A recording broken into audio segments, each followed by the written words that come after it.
Hi everyone. First of all, let me apologize for only coming in today.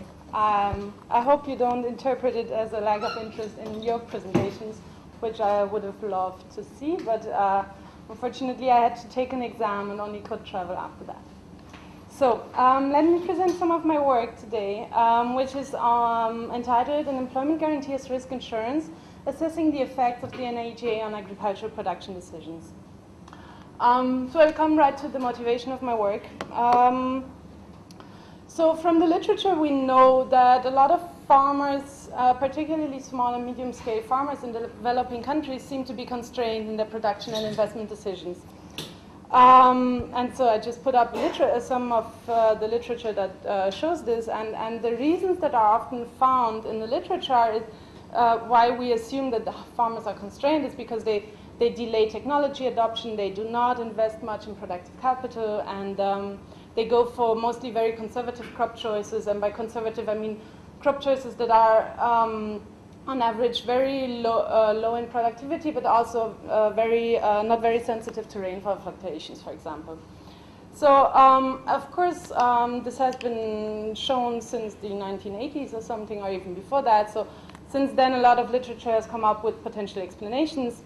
And I just put up a few of them here. So learning processes has been mentioned, lack of human capital, but also risk and uncertainty and credit constraints. And particularly with regard with regard to the role of uninsured risk, the empirical evidence is still very scarce. And there have been some randomized control trials implemented in the last few years.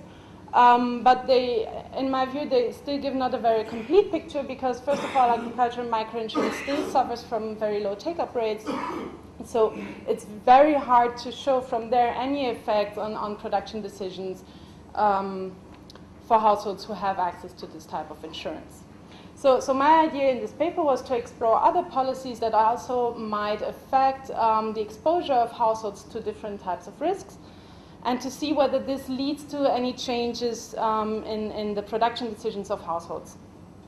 So this is the big research question, would be like, to what extent can an employment guarantee affect a household's ability to manage risks, and therewith affect also a household's production decisions. And I'm focusing on agriculture, as the title of this session says already. So if we subdivide this in sub-questions, then of course the first immediate question is whether the NAGA can actually help households in coping with shocks. And I'm looking mainly at rainfall shocks in this paper, but what we find is that indeed households work more with the NAGA if they face a negative rainfall shock. And then, of course, this takes us forward to seeing, okay, if it actually helps them, and if households have an experience with the NAGA in which they were able to make up for income losses in the past, will that change the expectation about risk management in the future? And if that expectation about risk management is changed, will this also affect the production decisions, in particular crop choice? So I skipped through the slide what the NAGA is. I think everybody knows that already. Let me just highlight a few of the different effects that the NAGA could have on households in their agricultural production decision. And I think a lot of this has been said already, but for me it's really important to make a difference between an income effect, so an effect of increased income due to the NAGA, and the insurance effect, which is merely the effect of an expectation of being able to manage risks in the future, right? So maybe to give you a quick intuition, if I haven't made it clear what I mean by an insurance effect. So if a household knows that it will be able to access a certain amount of employment in the future, then a household can change its expectations about how it will be able to smooth income in case of a shock, how it will be able to manage with the risk, and then this should of course affect households' production decisions, maybe also the level of precautionary savings, etc. So why am I looking at crop choice? I think this graph clearly highlights why it's important to look at crop choice in the context of risk, what I did is I plotted the mean returns of different crops in Andhra Pradesh against the standard deviation. And as we can see, the more profitable a crop is, the more risky it becomes. So the more the returns per year fluctuate around the mean. Maybe I should highlight the crop I'm going to focus on, which is cotton, which is very profitable, but also, as you can see, has a very high standard deviation. And then here are more, paddy is here, which is kind of in the middle. And then you have a lot of like low risk, low profitability crops in the down left side of the graph. Okay. So how did I approach this problem? What I did first was to build a theoretical model to get some hypotheses that I could test in the data. So what I assume here is that we have a household that is risk averse, so the household maximizes utility of consumption, and the household has the choice between producing his own agricultural product and working for wage employment on the labor market. I further assume that the household has a choice between two agricultural products. One, QD, is the deterministic crop, so a no-risk crop with safe returns, but also very low returns on average. And then the other crop is the stochastic crop, so QS, which is more profitable on average, but also influenced by this shock, which has expected value 1. But all this says is basically that the returns to this crop are not safe. Then I further assume that the production takes place over 2 periods.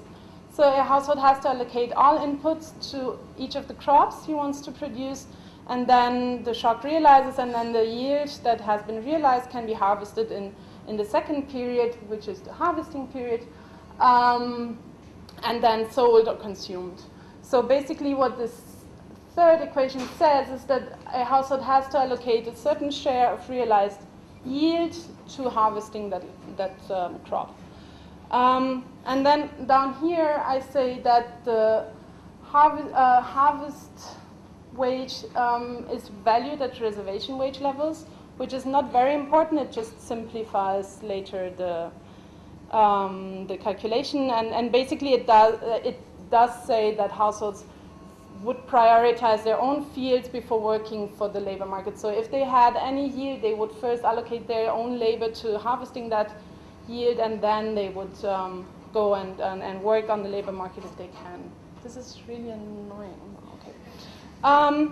So and then the last and probably most important assumption I make is that harvest wages co-vary with epsilon, which is the rainfall shock. So there is this literature that shows that wage levels in rural areas in India fluctuate or change with rainfall levels.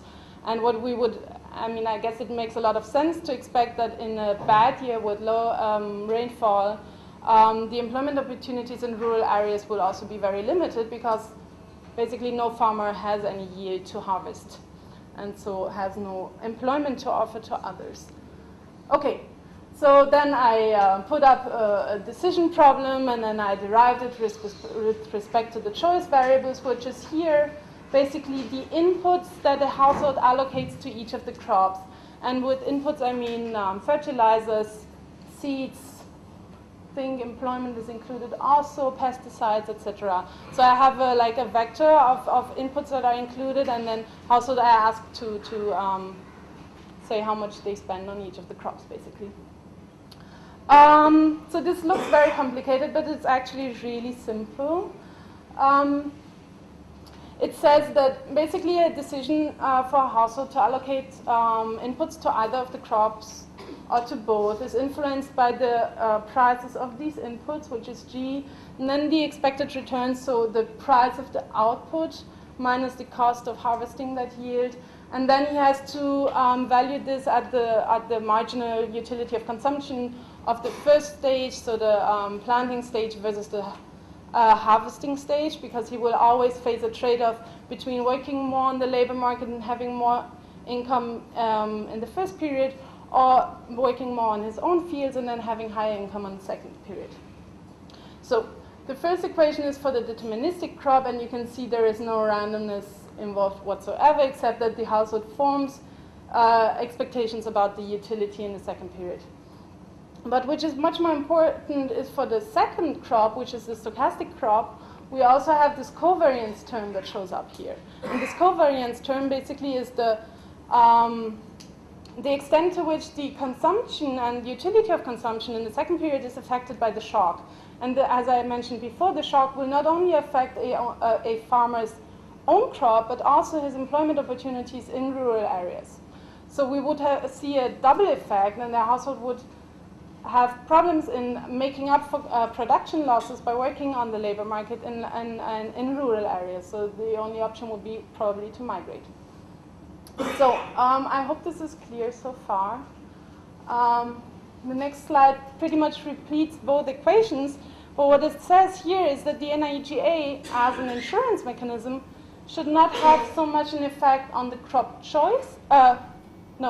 Should not have so much an effect on the level of production, but more on the crop choice. And the reason for that is because for the if we had no uncertainty, then we wouldn't have this covariance term, which I mentioned earlier, right? So we would maybe see a level effect in total production, but much more importantly, if the NIGA indeed has an insurance effect, then we would see a shift towards more profitable and more riskier crops, because the NIGA would reduce the covariance here. So meaning that in a bad year, even if the own crop fails and labor market opportunities on other farmers' fields or employment opportunities on other farmers' fields are bad, the household can still expect to be able to work a certain amount of days with the NIGA. So this covariance between utility of consumption and the shock would be reduced. I hope everybody can follow. Okay, so this is something which we can test fairly easily in the data, because we would just need to look at how the composition of each household's portfolio would change due to the NIGA. So I tested this using the Young Life Survey data for Andhra Pradesh. I think it's a good thing that I'm looking only at Andhra Pradesh, because it's one of the states where the amount of employment generated per household is among the highest. And for us to be able to observe any sort of insurance effect, of course, we need to make sure that households actually have this expectation of being able to manage their risks in the future. And if employment days generated per households are really low, then of course a household cannot expect any sort of or cannot include the NIGA in his expectation about future income opportunities. The Young Life Survey data set is a panel data set. It covers 3,000 households over 6 districts.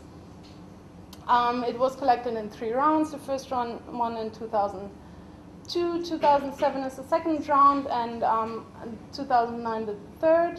I'm using 2007 and 2009, and the beauty is that in the 2007 round, they ask about agricultural production decisions between 2005 and 2006, so before the NIGA was made available to these households, and then in 2009, they ask about agricultural production in 2007 and 2008.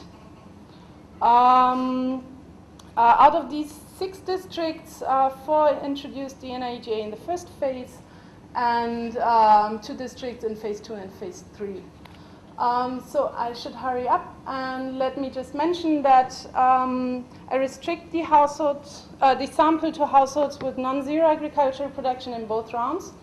So if I want to look at how a portfolio of crops changes over time, of course I need to make sure that every household in my sample has something has produced anything in both years, which reduces the sample size roughly, well, more than halves the sample size, unfortunately. And of course, then you should always keep this in mind when you look at the summary statistics and the results. I mean, this is an effect we only observe for households who own their own land and have their own agricultural production, right? It completely ignores casual labor, all households maybe who have so much land that they don't care about the NIGA, etc. So this is the estimated model. The dependent variable is again the share of inputs a household allocates to risky crops. So IS here is the share of inputs allocated to risky crops, and then divided by the total amount of inputs a household allocates to its own agricultural production gives the share. DIT is the treatment variable. I have 3 different of them, 4 actually. And then XIT is a vector of controls. UI is assumed unobservable characteristics of the household. So let me come to the explanatory variables I use for the NAGA. First, I look at just a binary variable that is 1 if the household, if the NAGA was introduced in the district the household lives in. Then I look at the treatment intensity at the mana level, which would be like the number of employment days generated in the year before the household has to take his input allocation decision, as well as the total spending up to the moment where the household takes his input allocation decision. So this is a bit to indicate how reliable the program is, and of course we assume that the household factors that into his optimization. And then finally I explore household self-selection into the program, and when I do that I match households on their probability to register with the NAGA to make them as comparable as possible. And then finally, I control for a number of factors, and most importantly, of course, here is the total annual income of the household, and this also includes the household's income from the NAGA. So this is to make sure that I capture actually an insurance effect of the NAGA and not an income effect, because we could, of course, assume that if a household's income goes up, he's more willing to take risks, and therefore also would shift the production decisions. These are a few summary statistics. Maybe it's important to see here that in 2007 already 66% of the households were registered with the NAGA, so that was fairly fast. And then in the control districts, which are the 2 districts that introduced NAGA later on, of course we have 0 registration with the NAGA in 2007, and then up in 2009 it's already 78%, which is quite high, I guess. Then what I plotted here is just a few summary statistics of how households changed their input allocation decisions. As you can see, maybe if we start with the control group, everything remains roughly the same between 2007 and 2009. We don't see any major shifts. But in contrast, here in in the treatment group, we observe a big shift in the cotton production and some smaller shifts that oilseeds seem to go down, and here food grains also. And this is what I wanted to test then in a model. I use a household fixed effects model to account for unobserved heterogeneity. These are my 4 different treatment variables, and as you can see throughout the specifications we observe a pretty high and statistically significant effect of the NAGA on the share of inputs allocated to cotton, which I use here as the risky crop. Of course there are a number of other crops, as I showed you earlier, that could be like classified as risky, but this was the biggest one that where I had sufficient data to test this. Anything else? I think it's fine. I cluster standard errors at the village level. Maybe just as a background note here, as I mentioned before, I match households on the probability to register with the NAGA, so it's not like a naive estimate. Then I was a bit worried that I could capture any different trends between these districts. So what I did next was to reduce the sample to phase 1 districts only, and then to see within these districts whether we still observe the same effects. And in particular, I mean, as you have seen in the summary statistics, maybe cotton is not very produced very much in the control districts in the first place. So of course, it's always a problem if you have like these very different levels in the beginning. So what I did was restrict the sample and then use those treatment variables that I can still use, which is basically whether a household is registered with the NAGA, and then again matching these households, and then also to see whether differences in the spending across mandals drives any differences in the cropping patterns. And again, the effects are pretty much the same size. Again, statistically significant. I guess these results are rather pretty robust throughout the specifications. And this is my favorite thing. This shows what I wanted to do was to separate the sample between households that would register with the NIGA because they needed to increase their income, households that are rather poor and would have to work as many days as possible with the NIGA, no matter whether they're faced with a shock or not, and then separate these households from households who use the NIGA more for risk coping. So the best I could come up with so far was interact the decision to register with the NIGA with the shock experience in the same year. And what we can see is if households register with the NIGA because they're faced with a shock, wait, let me get this right. So lower than average rainfalls is a shock, right? Yeah, so if households register with the NIGA because they were faced as a shock, so because they use the NIGA for risk coping, they have a really high effect on the inputs allocated to the risky crop. Whereas households who registered with the NIGA, even if they had no shock experience in that year, they don't change their input allocation decision. So of course this is only suggestive, but I think it's a pretty good indicator that the NIGA can have two different effects for households. And this is already my conclusion. I think this analysis has shown that households who are risk constrained have to choose less than optimal production decisions, and that the NIGA can help these households in producing more productive crops because it reduces the exposure to different risks. And in this analysis, of course, I concentrated mainly on rainfall shocks. So thank you very much for your attention. Thank you very much.